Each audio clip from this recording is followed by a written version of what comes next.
time where I thought it was on and it wasn't. No. You probably were good too. I was not happy. Okay, you That's ready? funny. Yeah. Okay. Hey guys, Brian Hilliard here, author of the best-selling book Networking Like a Pro, and you are listening to Client Builder Networking, the radio show designed to help busy entrepreneurs get more leads and close more deals. Now today we are here with Deb Doughty. She is here in the studio with us, and we're going to just kind of talk a little sales and marketing with Deb and get a little feel as to, some of the things that she's done to be successful with other people. So first of all, on behalf of everybody out there, just want to welcome you to the show. Great. Thank you. Thanks for letting me be here, Brian. I appreciate it. Awesome. Hi, everybody. Awesome. One of the things, and we've talked about this, before, one of the things that people are always talking about is networking. They're talking about marketing. There's some misconceptions out there, obviously, as you know. And I want to be able to kind of get into that a little bit here with you today. Sure. But before I do, tell us a little bit about yourself, maybe a little bit about how you got started, what you've been doing, all that kind of stuff. So tell us a little bit about yourself. Well, I am Deb Doughty with the Deb Doughty Consulting Group, and I am a person that loves to work with busy entrepreneurs. Okay. And I really love to help them market their business in less than 90 days, truly, and get them off and running and have a game plan that's solid that they can market their business and truly teach them how to network and marketing, which are two different things, but do go along together, and most people get those wrong. Interesting. Networking and marketing are two different things. Talk to us. I mean, that's an interesting point right off the bat. What do you see as the difference? Networking, marketing. I know I think of networking as part of the marketing equation. Most people think of networking as almost just their sole marketing deal. Talk to us a little bit about that. Well, a lot of people, don't have a great, huge budget to actually, advertise or market their business, which marketing and advertising are two different things also. But most people think, well, I can just go out there and network and, I can go out there to all the different events that are around, the associations. I have to go to all the chamber things. Actually, it's a chamber after hours. We need to go right now. Come on, let's go. Just get our business cards, and we just got to give them out to everybody, Brian. And that's pretty much what networking is to a lot of people. They don't know how to do it correctly to be able to get the results that they truly want, or how to leave that lasting impression, which we call the visible identity. What do you do when you're there? Most people go out and they run around like a chicken with their head cut off, and they're passing out business cards. They're, just popping in and out of all these different places, and they truly do think that that's networking. And that's a great point, because a lot of times, and I know you talk about this as well, marketing is a series of tools, right? Absolutely. Marketing is something where when you're going out there, you're doing networking, maybe you're doing referrals, social media. We can get into this stuff obviously later on. But marketing is something where when you're doing it on a consistent basis, it allows people to see you. And be able to know what it is that you're all about. Well, tell us a little bit about maybe who it is that you work with. Some of the people that you work with. Give us a feel. Obviously, we don't need names, but give us a feel for who it is. Give us a feel for who you work with. Well, actually, it's really a whole lot of different busy entrepreneurs. I mean, from one extreme to the other. Some are therapists.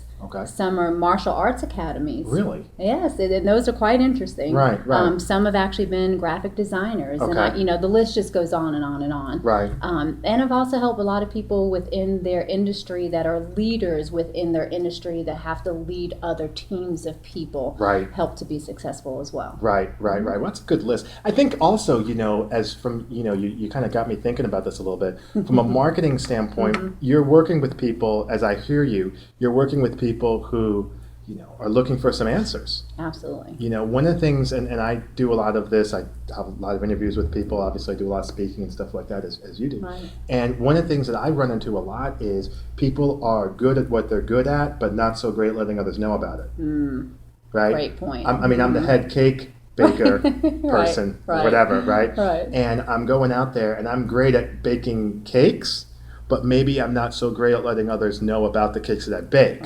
You know what I mean? And what I'm hearing you say is you kind of go out there and talk to some of these people. Absolutely, because to that point right there, most of those types of people would just say, oh, well, if you have a party coming up, well, here's my card. Just give me a call. Right. If you build it. Really? Yeah. I mean, build it and they'll come, right? Right. No, wrong. Right. They have to build a relationship with you. You have to build a relationship with them. Right. You have to, again, leave that, the lasting impression with them of why are they going to seek you out. Right. And another misconception I really feel very much, what's the word I'm looking for? I just think it's a big problem out there that so many people in business are not being the part. Yeah. They are not being the part. Right. They're not walking the walk and talking the talk. Right. They're just talking the talk. Right. Versus walking the walk. Right. Okay? And I always say, and you and I discussed this before, is you have to be the person that the person you're looking for is looking for. That's exactly right. I was saying, it's a funny story, and we talked about this before we got on, but as you guys maybe know, one of our dogs, we have a dog, my wife and I have a dog, and his name is Barley. Barley. Yeah, right, Barley the dog. And you'll see some video on him later maybe. But, one of the things you and I were talking about before was how, I'm putting a video out there that says how Barley passed a referral. Oh, yeah. Right? Yep. And what was the point, just real quick, was Barley is a Shiba Inu. Okay, that's the name of his breed. And there were some neighbors. We live in a 200-person subdivision, right? And what happened was Barley, we would walk him, and he was real well-behaved and stuff like that. And apparently one of our neighbors saw Barley, and I guess he didn't like dogs, right? He didn't like dogs. But his kids liked him, and he was like, all right, well, I'll make it again. So he asked one of our other neighbors who knew that they knew me and said, well, what kind of dog is this Barley that I guess he didn't even know the name. What kind of dog is this, African-American couple in our neighborhood that I keep seeing walking this dog, right? And, since there aren't too many of those around, it was probably easy to figure out what the dog was. So he says, oh, that's Barley, and he's a Shiba Inu. And he says, you know what, we're going to get a Shiba Inu. And the point that I make to people is that, getting off of your be the part, right. Barley passed a referral, right? Yeah, absolutely. Because he referred his breed. Right. I mean, let's just by who he was and who he be. He can't talk to anybody. Right. I mean, right? He doesn't talk. We actually don't spend a lot of time with this guy. I've never seen the guy. I mean, I've seen him a couple of times, but to say we're best friends is a complete overstatement. Not even an acquaintance, really. Just, in passing. I don't even know if it's that. I don't know. I mean, obviously his kids saw us probably more than once, and he saw us. But my point is that by Barley, he didn't convince anybody that you need to buy a dog like him. Right. He was the dog that they were looking to buy. So it wasn't a hard sell. It wasn't a hard sell. It wasn't cajoling. It wasn't convincing. And that kind of gets to your point, right? I think a lot of times these entrepreneurs, they're going out and they're so busy. Being busy. They're so busy going out and trying to convince people that they've got all this stuff that they lost track of the fact that all you really have to do is just be the person, to your point, embody your service is what I call it. Be that person who, that you want to be. Right. So I think that's a great point. And, one of the things that I've got down here that I wanted to touch base with you about is, you talk about people being busy, right? They're so busy being busy, right? Yes, and this idea, and they're running around and doing all these things. And kind of the deal that I make, and I know you talk about it a lot, is working in the business versus on the business. Right. Talk to us a little bit about kind of that point from a marketing perspective. Sure. Well, I think a lot of times, again, people are running around like a chicken with their head cut off or, the hamster on the wheel type syndrome. Right. By the end of the day, they're doing this, going here, there, everywhere, and, showing their face and going to this networking event or this business meeting or what have you. Right. Or not even seeing the right clientele because they really don't understand who the right clients are to go after. Or the environment to be in to find them. Right. So by the end of the day, they're exhausted and they go, oh my gosh, I had such a day. Honey, I was out working all day long and I'm just so exhausted. And oh my gosh, now I got to deal with these kids. Right. And you're like, well, what did you do? Tell me, how many sales did you make today? Or how much income did you make today? And you're like, well, I was really busy. Met a great bunch of great people. Right. I probably got 10 business cards today. And, and really that's not effective at all. So what I do, and I come across a lot of people, and we teach them how to work what we call IPAs. Okay. income producing activities. Talk to us about that. Oh my gosh, it makes such a difference. So an income producing activity is that you're working the business versus the business working you. Right. So you're doing the important things that are in the business that are getting you the bottom line profit. Right. You're being productive versus just being lackadaisical, I guess I'll just say. And the other thing is with the IPAs, it gives you a sense of structure and focus versus just checking emails and text messages and making all the return calls and so on, where again, an IPA is, for like a web designer, for instance. A web designer would need to do follow-up calls with people that they maybe did meet at a association event that came to them and said, hey, by the way, I need some, can you do this on my website? Or, how can I get a little bit more help with clarifying my message and get it out via the web, those types of. So following up with those people, making those calls, making those appointments. It's not sitting behind emails and let me just, type up a flyer and information and then just blast it out to everybody. A wedding planner, for instance, that maybe you met some people at this past weekend that you just did a photo shoot at, and they went, oh my gosh, your work was so beautiful. So wedding photographer. I'm sorry, wedding photographer. And they saw your work. They saw the excellence that you put into what you do. And they said, oh, you know what? I've got a niece that's getting ready to get married here in 3 months. Do you mind if we, or I've got my daughter is going to have a bridal shower. We would love to, look into your services. So you're going to sit down and be productive and proactive in calling those people and following up with those people first. Versus, okay, I went to a networking event last week and I collected 10 business cards. Let me just call these people and say, hey, or just blast them with something. And I think great point with those IPAs, because I think a lot of times people go to the path of least resistance. And they go to this place of what's easier. Which is kind of related. And then they also do this thing of, they come in there with this premise. This is what I've seen. They come in with this premise of I got 1,000 things I need to accomplish, And since I need to get them all done, let me get the easiest, quickest things done first. And what I'm hearing you say is, well, okay, that's one way to do it. But maybe another way to do it is to take a look at those 1,000 things and say, which one are going to be the income-producing activities? I mean, I think that's what I'm hearing you say. Oh, it's absolutely right, because there's going to be things on that list, probably half of what's on your list somebody else can do. Whether it's your assistant, whether it's a virtual assistant. I mean, you know what? Honestly, it could even be a teenager, depending on what it is that you need to do. Well, we're training Barley to scan business cards. See what I'm saying? We've been trying that for years. It could even be our animals. I mean, don't you love it? We still haven't quite gotten them. We haven't gotten that part yet, but we're working on it. But you get my point. I mean, there's some things that are so minute that other people can literally do that you do not have to do as the business owner. But sometimes, we just don't know what to do, and that's why we're just so busy. And if you set the priorities right and you work on what the income producing activities are to give you that, it's going out and making the appointments, it's booking, it's getting on the phone. The phone is your friend. Period. It is calling and following up with people. It may even be linking in with people I'm a big fan of that you've met through a networking event that you've actually had a conversation with. And that you asked about them and it wasn't all about you. And you started to build a relationship.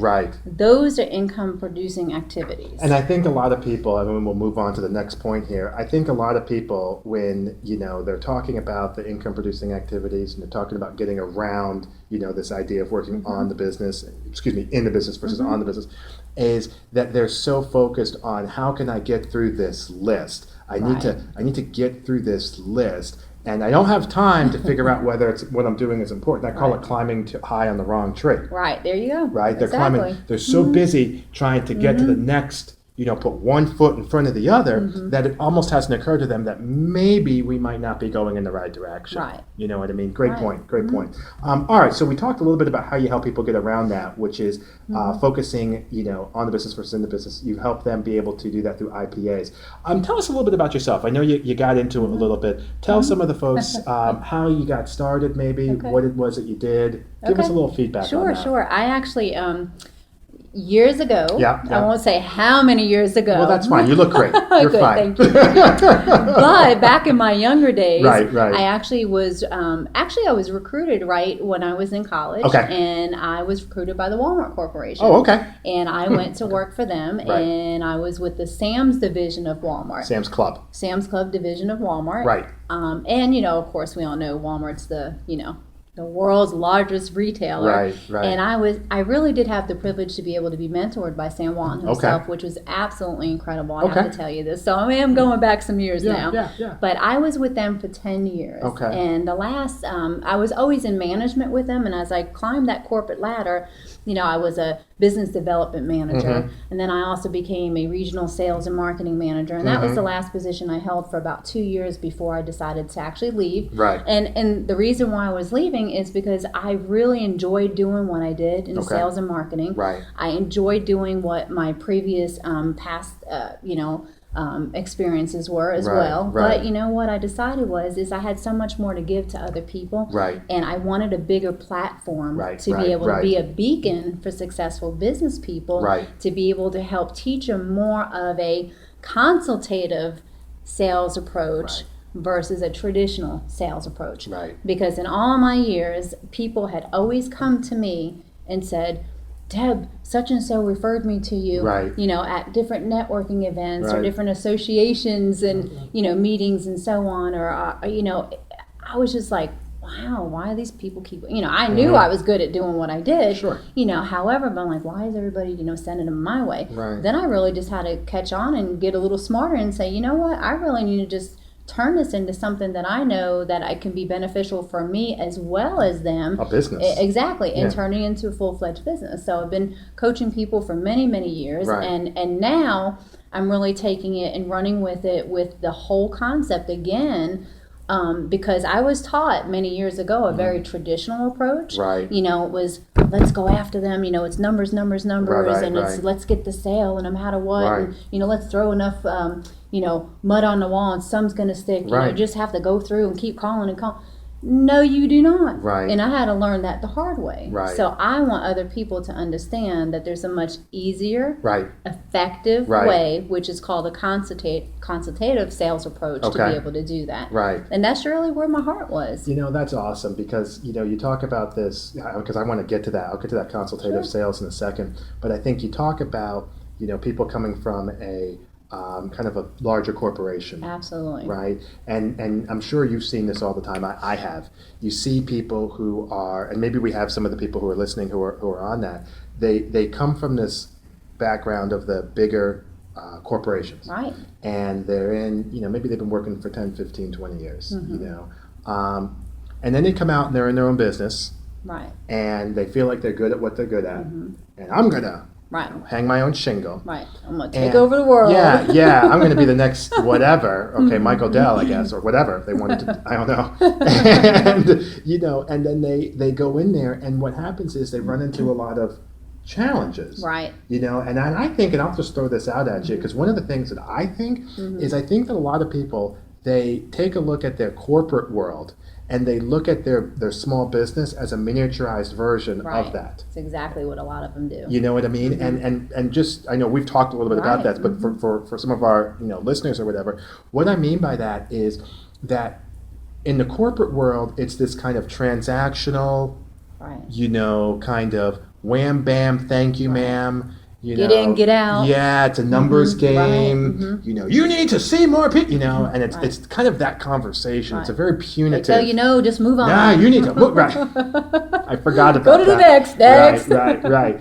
And it's a very kind of this punitive based, confrontational deal. Oh yeah. And what happens is people start in this corporate structure, and they think that that's the right way to do it because you've got the Cokes of the world and the FedExes of the world, and they come from this place. Well, I'm going to go down to my small business, and it's just going to be a miniaturized version of that, right? I can't spend $1 million, so I'll spend $1,000. I can't do the big advertising, so I'll go networking. I can't I can't so I'll do that. And one of the things that I try to talk to people about is the idea, and I'm sure I'd love to hear your thoughts on this, but part of it is it's two different things. Totally two different things. Two totally different entities altogether. And you've got this traditional approach, and then you've got what I kind of call this relationship approach. Right. So you have this relationship marketing where you're engaging people, you're talking to people, and you're using social media, you're networking, referrals, and it's not about a lot of people. And we talked a little bit about this. A lot of people look at networking as like a walking billboard. It's true. That's true. Right? Yes. It's like right. It's like Bozo the clown comes walking in there, and right. I mean, you have to.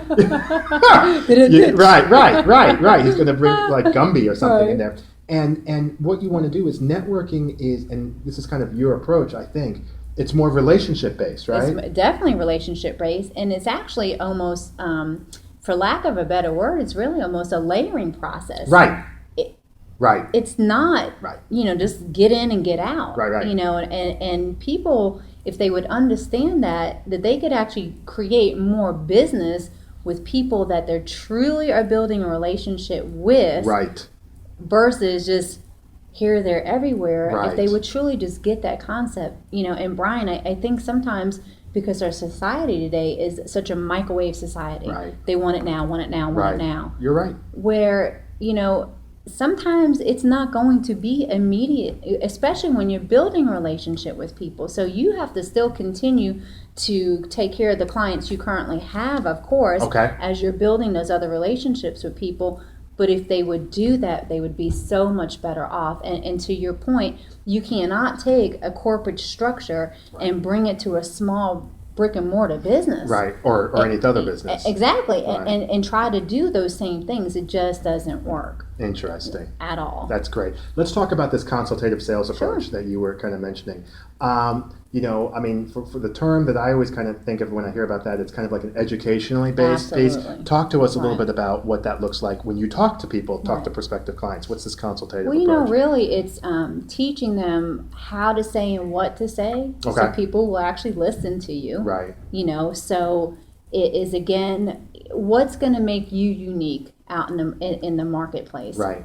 What is going to leave them with that lasting impression? Right. Why are they going to come back to you? Right. So there's different language there to be able to be taught, to help them to engage in those conversations, to be able to have a serious, if you want to call it a one-on-one, right, or a coffee connection or what have you. Right. There's ways to do that to be able to be more productive. And what do you do when you're sitting down and meeting these people? Most, again, for the traditional way is I'm sitting down making an appointment with you, right? Right. I'm there to sell you everything under the sun. Right. I'm going to bring everything. Right. I'm loaded down with all my guns and everything. Like a Sherpa. Exactly. There you go.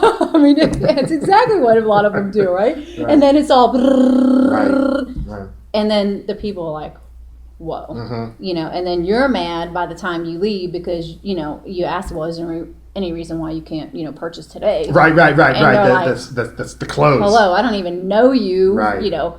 Versus when you're building, first of all, we teach you how to work with the person that you really want to work with, because not all clients and prospects are created equal. Good point. Okay? Good point, right. Because most people, again, in traditional sales approach, traditional marketing is everybody. You just need to talk to them all. Right. And that's not true, too. Right. So we teach you exactly who it is that you should be looking for. Right. Where to find them. Right. What to say when you are in front of them. Right. That it is not all about you, but it is all about them. Right. And then how you bring yourself into the conversation so it actually is a win-win situation, because, I don't care who you are, but nobody wants to be sold. That's exactly right. At all. That's exactly right. And I think, I read a statistic, Brian Tracy talked about this. He said that, 80% of all new sales are obtained after the fifth contact. Yeah, absolutely. And part of it is that people coming in, that I've run into, is that people are coming into this place of wham, bam, we talked about that. Right. Thank you, ma'am. And they need to kind of, if you can't do it now, and I mean tonight, preferably today, this morning, that, I need to I need to get out of here. Right. I need to go to this next person. Right. And part of it is that people, in terms of examples, I tell people if you're going to do down that 3 or 4 contacts, maybe you meet them at the networking event. Right. Maybe you follow up with an email with this coffee connection. Right, email. Something like that. Maybe you can invite them on LinkedIn. Okay, maybe you can invite them to another networking event. You do either personal call, you're inviting them to You can do a call. You can do a call. You can invite them to another event. Maybe you hand out a referral. Exactly. Maybe you put them on your newsletter if they've got permission to do that. I mean, there's, what's the phrase? If all you have is a hammer, everything looks like a nail. Yeah. I mean, right? Right, true. And I think a lot of these entrepreneurs, and you correct me on this if I'm wrong, but I see a lot of these entrepreneurs who are, walking around with the marketing equivalent of a hammer. Right. And they don't really know that it's not all nails. No. And what I know, and we've done some work together, it sounds like what you're doing is you're giving them the equivalent. Yeah, you can use the hammer. You can also use a screwdriver. Right. You can also use this little thing that we call a ratchet, I mean, there's... Right. There's and sometimes if you can't find any of those, you could take the wrench out and just bing, bing, bing, bing That's at the end. exactly right. I mean, there's so many different ways to get to the end result versus being manipulative, right? Trying to sell somebody, right. And to get to that end result. That's awesome. All right, I got a couple more questions here. I want to knock out here real quick. We've got is in terms of one of the points I want to mention is talking about some of the challenges maybe that you've seen in the marketplace. I know we kind of touched on one. What are some of the things? I mean, you're out there, you're moving, you're grooving, you're doing all your thing. Right. Tell us a little bit about what you've seen in the marketplace and maybe some ideas on how you can help people address that. Sure. Well, I mean, really some of the challenges I've seen is that they really are not asking the right questions when they're out networking. That's really a big one. Right. Another one actually is, they have really no idea of, and I kind of alluded to this before, a lot of them really don't know who their ideal client is. Right. They really do think that everybody is created equally. And that's just not the case. You can spend 10 hours trying to sit down with the wrong, and it could be the wrong people. Right. Versus spending 5 hours with the right people and be more productive. Right. So, I mean, that's the big thing in the marketplace. They do, and another thing is really they honestly do think networking is just going out and showing their face. Right. And that just the more I'm seeing, the more people are just going to refer people to me. That's not the case at all, because if people don't really value you, they don't see you as an expert in doing what you do, and they can't trust you, they're not going to refer you. I don't care what organization you're in with them. They're just not going to do that, because if I'm referring you, I'm putting my word behind it. That's right. So I've got to give you my stamp of approval. That's right. So, I mean, those are really a lot of predominant things that I see out there that just are not working for people. I remember when I first started, I wrote my first book in 2000.